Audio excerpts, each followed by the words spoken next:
it's tough to run a business if you can't get people to come in. Right now, it takes people who live in the Naugatuck Valley working to rebuild their lives, but they need some financial help. We're going to tell you what the state is doing to lend its hand. How about this? Scammers are now targeting people who are having trouble paying their electric bills. Don't fall for it. We'll share what you need to look out for to protect your money. All local, all morning. This is Fox 61, Connecticut's news station.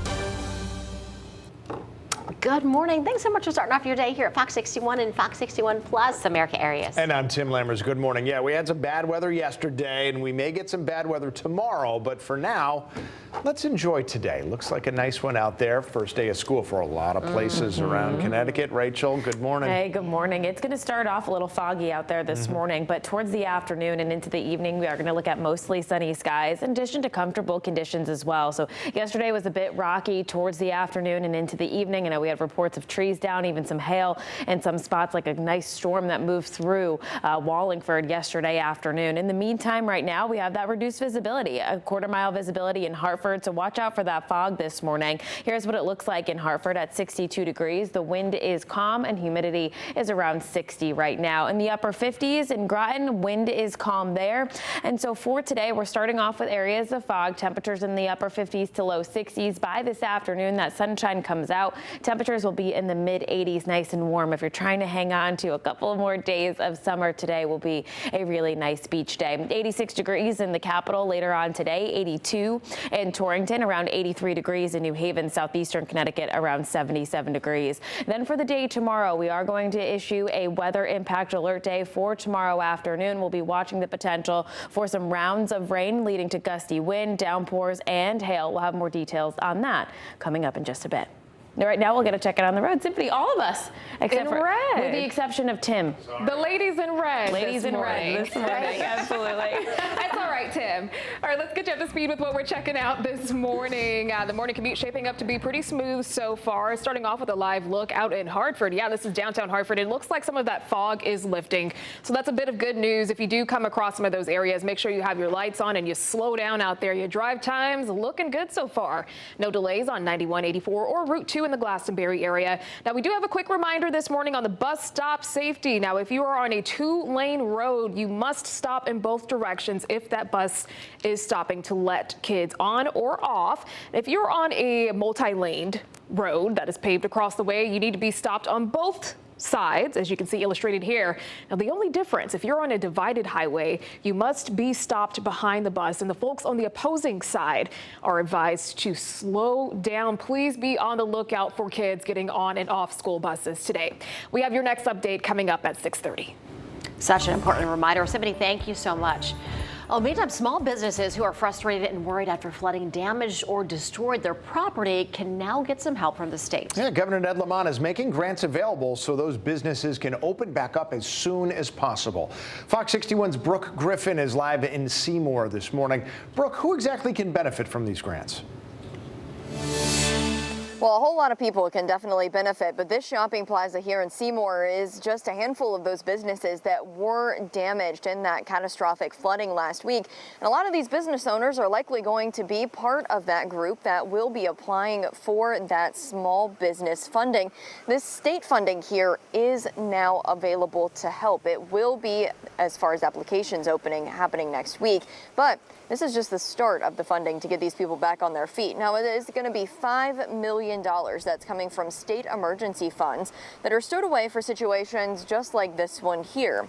Damaged businesses with fewer than 100 employees can apply for a one-time grant of up to $25,000. The applications open on September 3rd. Now, this money could help at least 200 different businesses. Once an application is submitted and approved, Governor Lamont says the funding could come within about a week. The funds can be used for a variety of things, from payroll to cleanup or even just starting that rebuilding process. The goal of the money is to bridge the gap until more funding comes in. These state funds are in addition to federal funding that's also on its way. Governor Lamont tells us FEMA and the Small Business Association will be in the Naugatuck Valley tomorrow. They're going to be here to assess the damage and needs of those who are impacted. And that's what we're trying to do. We're trying to move really quickly. You know, we were here 1 week ago, you know, with George, and here we are in 2 days. We got FEMA coming. We got Small Business Administration coming. Bill, we better make sure the small business goes to each and every one of these places. They see the scope of what we need to get our folks back on their feet.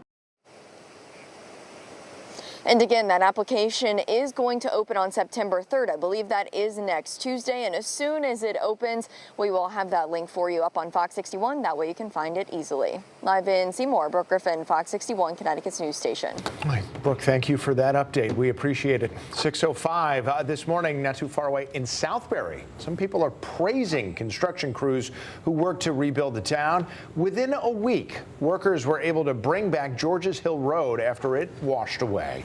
The State Department of Transportation contracted a company called FSM Services to spearhead that project. Oh, this was bad. Yeah, because there was about 600-700 feet of road gone, 30 feet wide and about 7-8 feet deep. And the stream was nowhere near where it was supposed to be. I mean, it was in the road. So no, that was pretty amazing.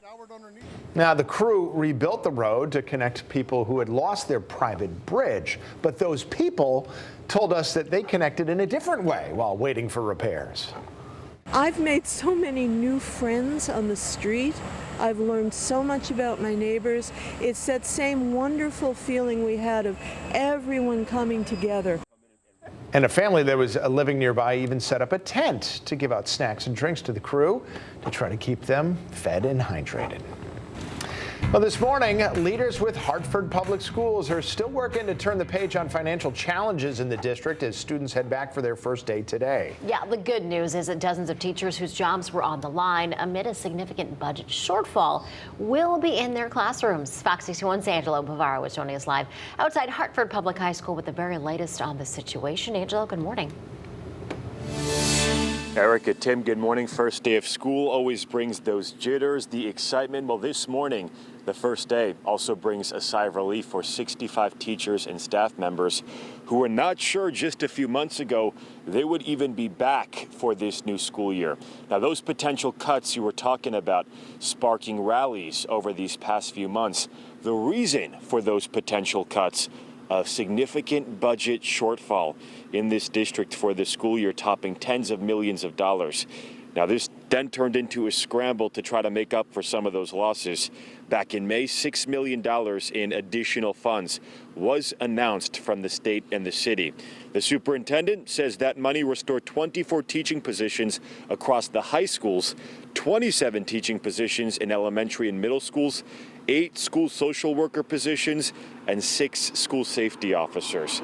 Now, those additional funds offering some relief, a bit of relief, but city leaders do acknowledge the need for a long-term plan to address the troubled financial situation. We're in a much, much better place after all of the support and the work that we've done with the community to build a budget, right, that was going to get us through. We've said from the beginning that's not a silver bullet. It doesn't do enough. We've done, we've cut to stone in our budget and done what we can from the city side, but we're going to continue working. And as that work continues to get things cleaned up, the Connecticut State Department of Education is stepping in to help oversee Hartford Schools' finances. The goal here to help the district achieve fiscal health and stability. Now, part of that work will include getting in an outside entity to really evaluate the processes and systems in place here in the district to really figure out those short-term and long-term solutions to get that financial situation in a better direction. We're live in the capital city this morning. I'm Angelo Bafaro, Fox 61, Connecticut's news station. Okay, Angelo, thank you. We appreciate it.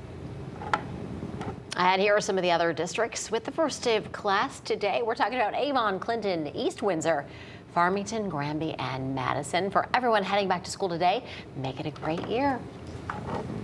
And for complete school squad coverage, just head over to our Fox 61 News app or on fox61.com. If you don't have our app yet, scan the QR code on the left side of your screen, and that will take you to where you can easily download it. Well, today in Hartford, Governor Ned Lamont is expected to announce a $10 million investment in the state's youth employment program. His office said that program connects young people with job opportunities that can maybe even inspire them to pursue a future career. That announcement will be at the YMCA on Broad Street. Well, this morning, lawmakers are going to call on the governor to order a special session so that lawmakers can deal with the rising electric rates.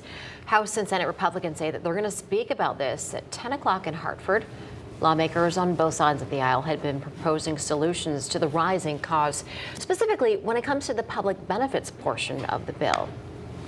Now, with the rising electric bills, scammers are finding new ways to take advantage of the situation. Some are offering people a so-called discount when it comes to their bill. So if you get a call from anyone claiming that they can get you a discount, heads up, this is a scam. Hang up the phone. Don't give out any personal information. The Department of Consumer Protection says that seniors are especially vulnerable to this scam. They'll ask you to provide some personal information like your name, your date of birth, your account number, and they may even ask you to verify your payment information so that they can confirm your account or something like that. And then obviously what happens is you don't receive a discount, and that scammer now has your personal information and potentially even your financial information. All right, so here's what you need to know. If you have become a victim of this scam, contact your bank and freeze your accounts and also freeze your credit. Well, it appears the scam is targeting Eversource customers right now. State officials want United Illuminating customers to also be on alert. Anyone who needs help paying their bill are asked to contact the utility directly.